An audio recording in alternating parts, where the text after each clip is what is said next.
Површина еднаква на над 110.000 фудбалски игралишта била пеплосана во Македонија во изминативе 2 децении.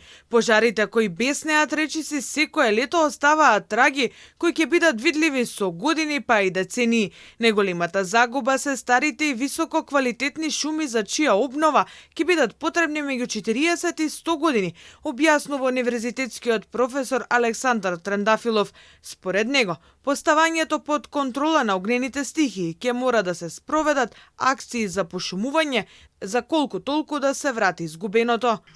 Без човечка интервенција, тие шуми не можат понатаму да се развиват и да останат како што било тоа во минатото. За една таква шума, да процнеме, овој сега што ги снемуваме за миг, една дабава шума за да стигнеме да речеме до некоја така состојба, што може да одговара еколошки на сите своји функции, минимум се потреби 30-40 години.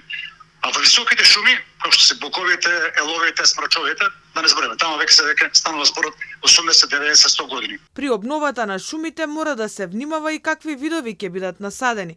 Професорот посочува дека домашните автохтони сорти се најдоброто решение, зашто така се зачувува и автентичноста на природата, но и тие се најприлагодени на условите овде. Со години веќе се става акцент на сите пошумувања каде што можеме максимално, освен во нервозаштитени подрачја, да одиме со автохтони, односно наши домашни одомаќени видови, кои што уствено се прилагодени на овие услови на месторастање, значи да се избегнува внесување на алохтони, односно на видови од странство. Тоа се почитува генерално и немаме некои масовни пошумувања, за жал, како што беше во минатото, и ние сега немаме масовни пошумувања.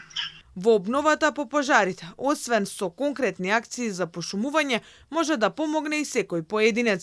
Глобалното неформално движење, собирај ги семките од овошје, а потоа фрла ги од автомобил, се активира и кај нас.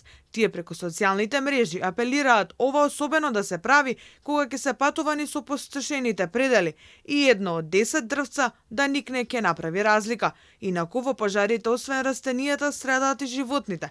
Малите животински видови, како што се влечугите и инсектите, се целосно уништени, додека поголемите животни, како што се птиците и дивечот, се принудени да ја напуштаат својата природна средина и да се преселат во околината.